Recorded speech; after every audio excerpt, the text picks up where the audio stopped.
Hey you guys, so I'm back again with another message. In this particular message, God is not pleased. He's not pleased on how things is going. Um During the 4th of July, I kind of felt like how displeased and upset God was about how certain things are going. One thing about me, God will let me feel like how he's feeling or feel like some of what he's feeling. I felt God's anger before.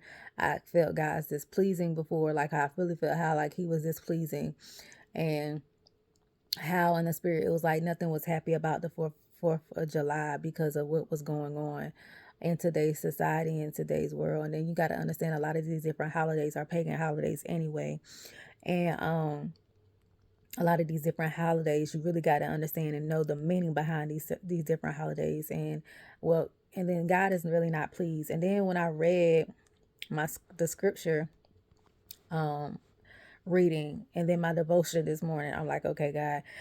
But God has, like I said, God got me in the book of Ezekiel. I'm almost finished. To God be the glory. But he has me in the book of Ezekiel.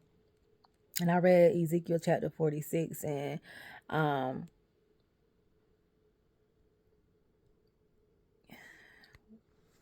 I had highlighted the scriptures this morning. Okay. So Ezekiel chapter 46, verses 16 and 17.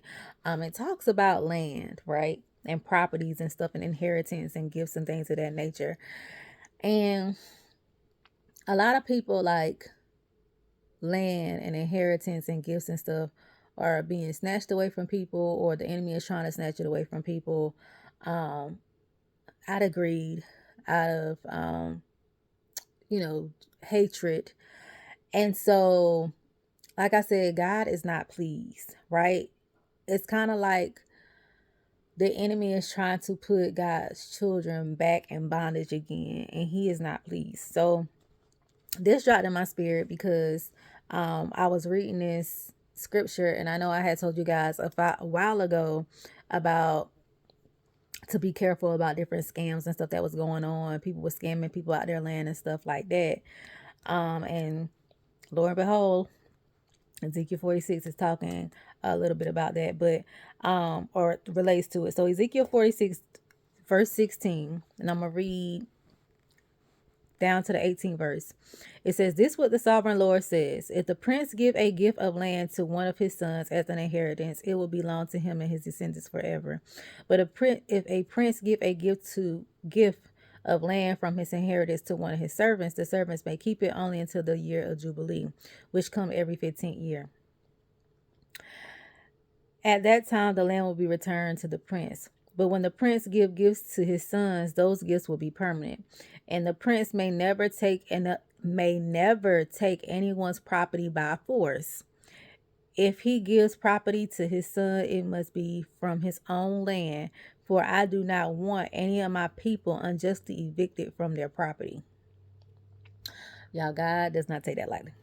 He does not take that lightly, and um, I know I was telling you guys be careful about the different scamming a while ago that was going on when it comes to like land and property and that nature. And then we had someone in my state to pretty much um, try to get scammed from his property, and he's a doctor, and the person now is in prison, but he has to go through a process of getting all the stuff corrected from where this person was trying to scam him of his um, land out of his house. And he has like a nice mansion in my state. And so we have to be careful because God does not take that stuff lightly, okay? And a lot of people has been scammed out of land, has been scammed out of property, has been scammed out of money, has been evicted from things illegally, and God is not pleased. And another thing that God dropped in my spirit this morning was my devotion. And my devotion says, He will take action.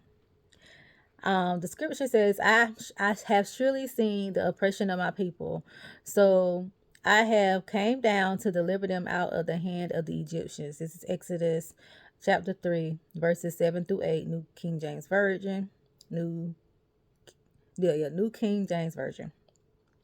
And it reads, when the Israelites was being mistreated in slavery, God told them, I'm coming down to make your wrongs right, to bring justice and to pick you up.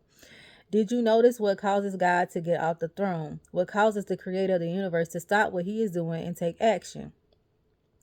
When he sees you being mistreated, when he sees the injustice, he doesn't sit back and say, too bad.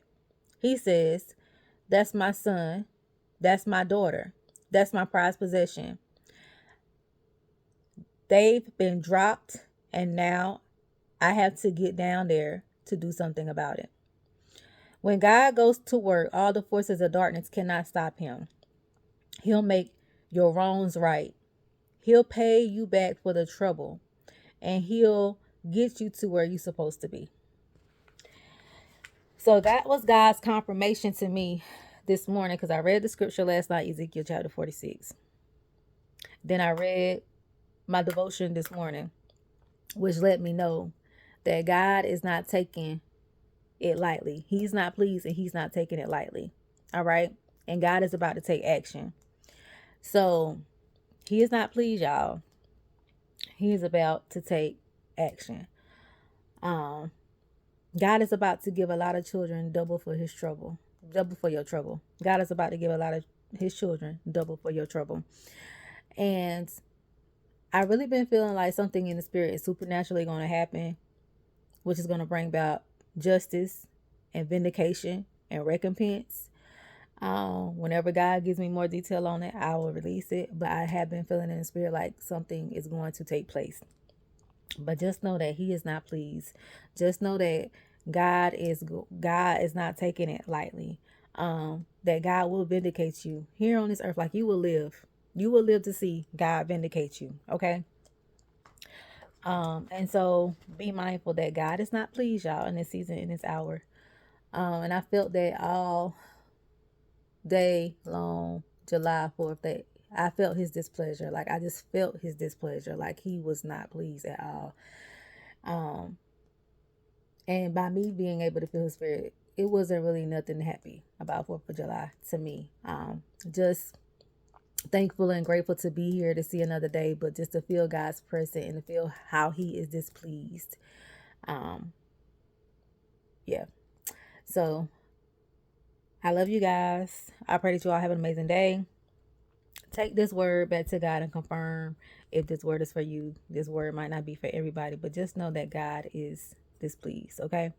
I love you guys once again. Go back and read the scriptures for yourself, and I will chat with you all later.